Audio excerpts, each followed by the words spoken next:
Assalamualaikum warahmatullahi wabarakatuh. Perkenalkan, nama saya Legeni Saputra.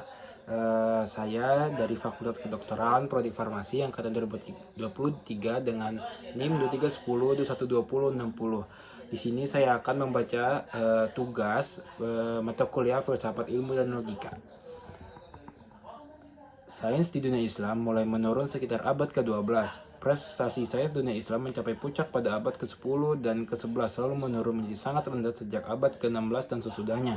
Tobihoff misalnya menyatakan permulaan penurunannya adalah sekitar akhir abad ke-13 atau awal abad ke-14. Sementara David Lindbergh menyatakan bahwa pada abad ke-15 tinggal sedikit yang tersisa. Lindbergh 1992. Beberapa faktor yang menyebabkan penurunan itu, sebagian dari luar, perang salib, Reconquista, dan serbuan Mongol yang menghancurkan perpustakaan, observatorium, rumah sakit, dan sekolah ke bagian Eropa pada abad ke-15, dan penurunan ekonomi. Negara-negara Islam dan beberapa dari dalam kebatikan teologi ortodoks sesudah Al-Ghazali, ketiadaan pelembagaan budaya sains, tidak adanya universitas atau lembaga pendidikan tinggi berstatus otonom, kesenjangan antara budaya elit dan awam, dan lain-lain. Menginjak abad ke-12, Eropa sudah memulai merevitalisasi budayanya dengan pembentukan universitas-universitas seperti Bologna, Paris, Oxford, dan lain-lain, yang sangat berdampak dengan kurikulum literal yang pelan-pelan dibangun, serta semangat meneliti dan mempertanyakan yang dimina untuk melengkapi pengetahuan manusia. Tak diragukan bahwa itu dibantu karena ilmu yang dapat dilalui melalui kontak dengan peradaban Muslim, terutama di Spanyol dan Sisilia, dan gerakan penerjemahan teks filsafat dan sains Yunani dan Islam dari bahasa Arab ke Latin. Perjalanan ke negeri-negeri jauh, terutama India dan Tiongkok, juga membawakan pengetahuan tambahan yang digunakan sebagai dasar perkembangan lebih lanjut. Pada abad ke-13, bentuk-bentuk awal metode sains dan pemahaman akan kebutuhan menjabarkan fenomena dan hasil secara matematis mulai berakar di Eropa bersama karya para sarjana seperti Robert Grosseteste 1175 sampai 1253 dan Roger Bacon 1214 sampai 1252 membuka jalan untuk Copernicus dan Galileo. Sains modern pertengahan abad ke-16 sampai sekarang. Universitas-universitas Eropa yang baru didirikan dengan kurikulum terbuka dan peninjauan atas filsafat dan sains bersama teologi dan seni memberi hasil yang mengubah sejarah dunia. Renaissance, revolusi sains, pencerahan yang belakangan revolusi industri. Semua bisa ditelusuri balik ke perubahan pendidikan dan intelektual tersebut. Revolusi sains secara umum dianggap bermula pada 1843 ketika Copernicus menerbitkan bukunya yang mengubah paradigma The Revolutionibus, revolusi, yang berarti planet mengelilingi matahari, di mana dia berargumen berdasarkan teori dan pengalaman bahwa matahari mestilah pusat dunia, heliocentrisme, bukan bumi, geosentrisme. Dengan demikian, dia menjadi bumi jadi sekadar planet, dan manusia tak lagi menjadi pusat alam semesta yang dia sajikan sebagai pergeseran kecil. Posisi bumi sebenarnya gempa besar sains, intelektual, bahkan teologis. Revolusi sains menghadirkan era astronomi modern dan kemudian sains modern secara keseluruhan, mencakup sumbangan-sumbangan penting lain dari Kepler, Galileo, dan Newton, yang dengan prinsipianya membuat fisika menjadi matematis dengan penggunaan kalkulus, menyatukan hukum langit dan hukum fisika bumi, dan mengubah hakikat sains dari pendekatan zaman pertengahan ke wawasan baru yang modern. Kepler antara 1609 dan 1608 menyingkirkan orbit planet berbentuk lingkaran dan menggantinya dengan elips. Galileo mengubah studi gerak kinematika menjadi sains matematis presisi, dan yang lebih penting memperkenalkan teleskop untuk astronomi sehingga mengubah pandangan kita mengenai langit dan mendapatkan berbagai penemuan, misalnya bulan-bulan Jupiter, dan yang paling mencolok adalah fase-fase Venus yang membenarkan gagasan heliocentris Copernicus. Akibatnya, Galileo ditekan oleh Vatikan karena alasan agama atau filsafat, dan dia akhirnya menjadi tahanan rumah seumur hidup. Walau itu tak menghalangi dia menulis beberapa bukunya yang paling berpengaruh. Hukum gerak planet, Kepler belakangan menginginkan Newton membangun hukum geraknya, dan hukum gravitasi universal, penemuan bahwa cara bumi menarik bulan sehingga bulan bergerak mengelilinginya, atau mengapa bumi mengelilingi matahari, juga merupakan cara jatuhnya benda di bumi. Kepler juga menciptakan teleskop baru, lebih hebat daripada yang dibuat Galileo berdasarkan desain asli dari Belanda. Ada banyak kontribusi kontributor yang penting bagi zaman baru sains dan nalar, antara lain Tycho Brahe, Robert Hooke, Christian Huygens, Scott Leibniz, dan René Descartes sampai abad ke-18. Pada abad ke-17 terjadilah pelembagaan sains dengan pembentukan Akademi Sains, perkumpulan para ahli sains tingkat tertinggi yang menyediakan forum untuk membahas gagasan baru. Yang pertama dan barangkali terkenal adalah Royal Society of London for Improving Natural Knowledge, lebih lazim dikenal sebagai Royal Society, yang didirikan tahun 1660. Di sanalah Newton, Darwin, dan para saintis hebat lain menyajikan karya dan berdebat serius. Akademi The Science Prancis dibentuk pada 1666. Yang lain mengikuti pada abad ke-18 dan 19. Akademi Sains dan Sastra Norwegia didirikan pada 1760. Akademi Sains dan Sastra Norwegia didirikan 760, Akademi Sains Lisboa, Portugal pada 1779, US National Academy of Science pada 1863, dan seterusnya.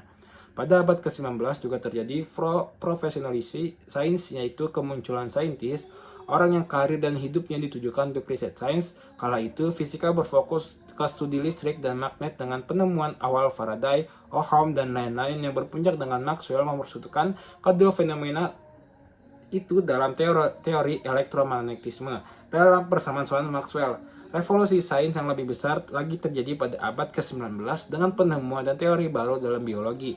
Nah, paling terkenal terkait evolusi itu jelas Charles Darwin, tapi penemuan lain didapat oleh Theodore Saxon, Matthias Kelden, Louis Pasteur, dan Robert Koch.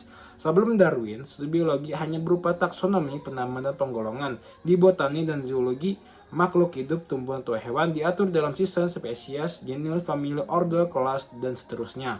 Ahli ilmu hayat Swedia, Kari von Linde, memperkenalkan sistem klasifikasi sederhana buatan yang didasari beberapa ciri utama, tapi sistem itu membutuhkan skema hubungan yang lebih alami dan mendasar. Gagasan evolusi spesies dengan ciri-ciri yang berubah seiring waktu telah dibahas sejak zaman dulu.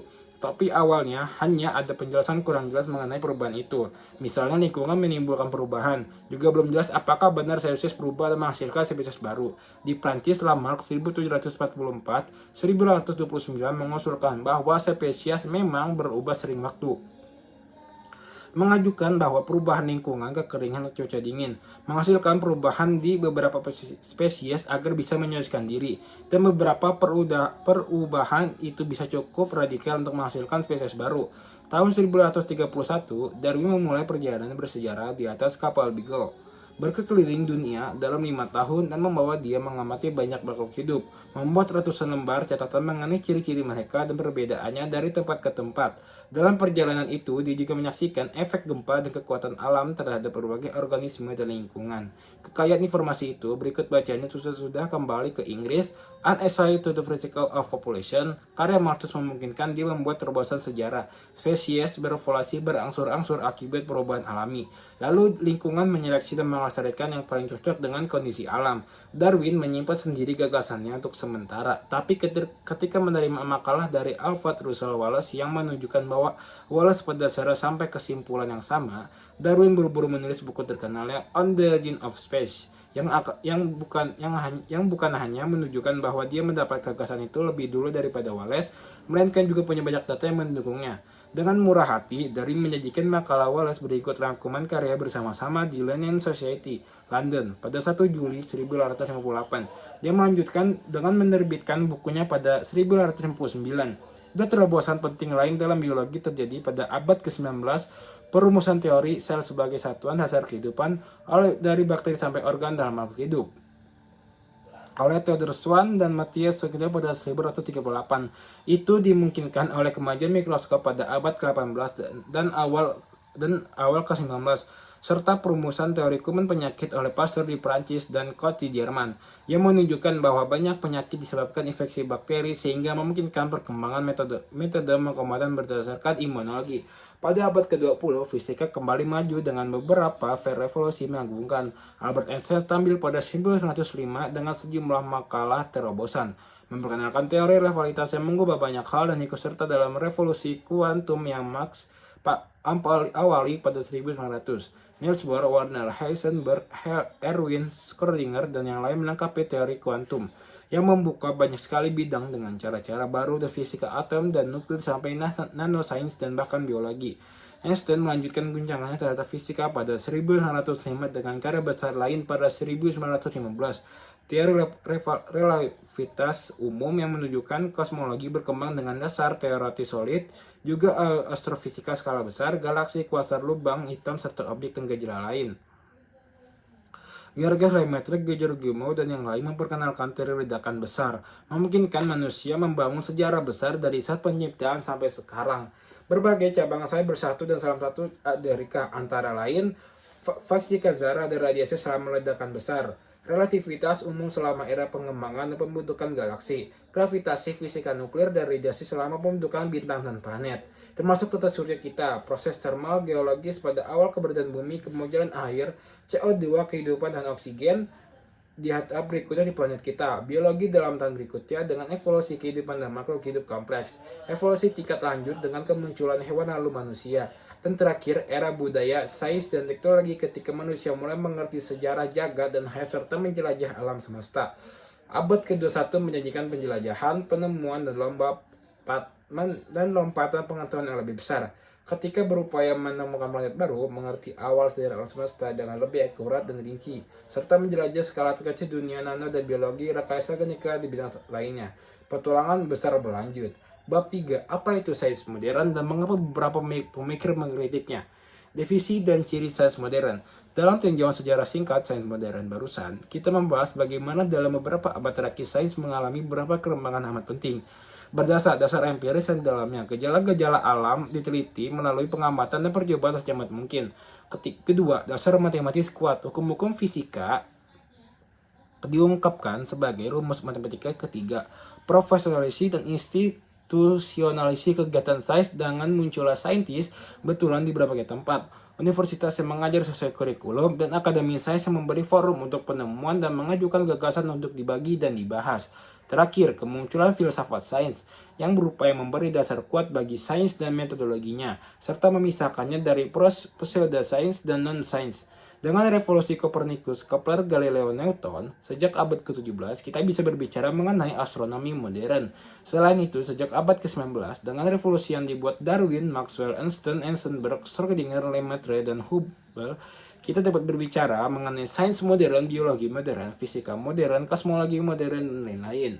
Ciri-ciri sains modern yang tadi disebut itu perlu dimengerti karena beberapa alasan. A. Seperti disebutkan tadi, kita perlu membedakan apa yang benar-benar topik dan penelitian sains dengan pseudosains, misalnya astrologi. B. Mengerti hakikat sains modern akan memungkinkan kita membangun hubungan rasional masuk akal yang bisa diterima antara sains dan agama Islam.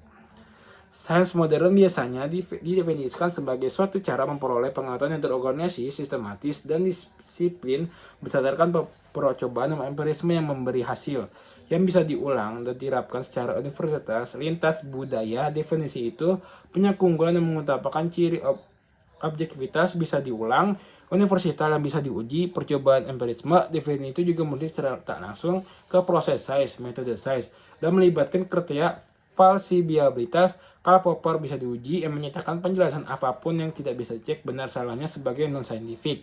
Itu penting karena memungkinkan pembedaan antara sains dan bidang utama pengetahuan atau kegiatan manusia lain seperti seni, filsafat, agama, dan lain sebagainya. Namun, definisi itu tidak menyebut setidaknya secara eksplisit apa yang menurut saya merupakan ciri dasar modern, yaitu kaidah naturalisme metodologis. Kaidah itu menyatakan bahwa sains hanya memperbolehkan penjelasan gejala alam melibatkan sebab alami, mensampingkan semua penjelasan supranatural baik itu arwah, malaikat, setan, atau Tuhan sendiri. Penjelasan alami atas gejala alam dari kilat dan gempa sampai epilepsi skizofrenia dibanding kalau menganggap gejala alam disebabkan Tuhan atau iblis. Kedua, dengan begitu beragam kebudayaan di dunia, hal-hal yang bisa kita semua kesepakati sebatas di fakta-fakta alam yang kita semua amati dengan cara yang sama. Jika kita mengakui asumsi atau penjelasan non-sains lain, maka tiap orang bisa punya percayaan berdasar sendiri dan penjelasan untuk gejala ini dan itu. Kerangka sains modern itu telah memberi rantangan bagi setidaknya beberapa konsep Islam mengenai dunia Islam dan alam. Karena orang Muslim sering mengaklaim bersikeras bahwa Tuhan bertindak secara fisik Muslim dalam dunia, dalam hal mukjizat maupun kisah sehari skala besar, gempa, banjir, atau skala kecil di model pribadi khusus menghadapi doa. Namun perlu diingat bahwa apapun saat itu sudah diangkat dan diperbolehkan dari alat televisi setelah masa lalu.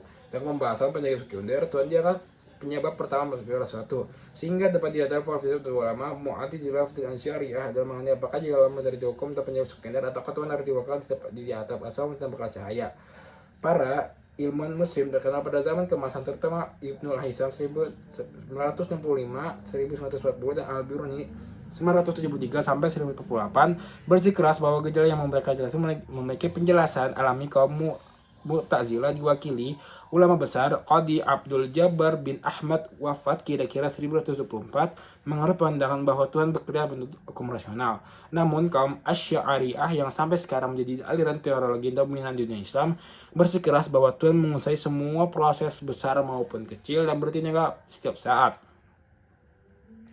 Muslim pandangan lebih sejalan dengan pendekatan sains modern melihat tak ada pertentangan antara kepercayaan bahwa Tuhan memelihara dunia melalui hukum-hukum yang ditetapkan di alam, bahwa penyebab alami adalah penyebab yang secara tak langsung diizinkan Tuhan.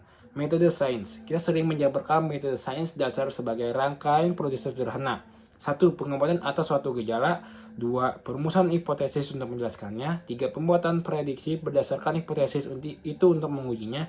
4. Pengujian hipotesis dengan melakukan percobaan atau pengamatan. 5. Pembuktian hipotesis tertolak atau tidak tertolak. Kemudian kembali lagi ke awal. Perumusan metode sains standar yang sering dikaitkan dengan Francis Bacon 1561-1926 bukan karena dia benar-benar orang pertama yang menerapkannya, melainkan karena dia tampaknya orang pertama yang menjabarkannya dengan jelas.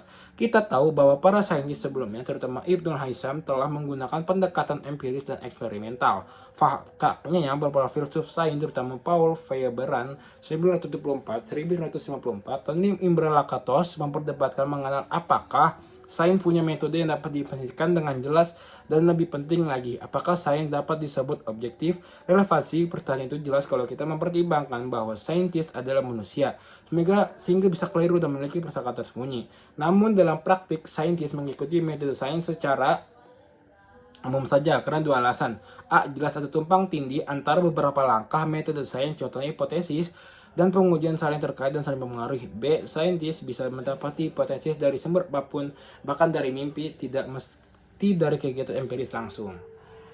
Sekian tugas membaca TM1 dari saya, matkul filsafat ilmu dan logika. Semoga dapat dipahami dan dimengerti.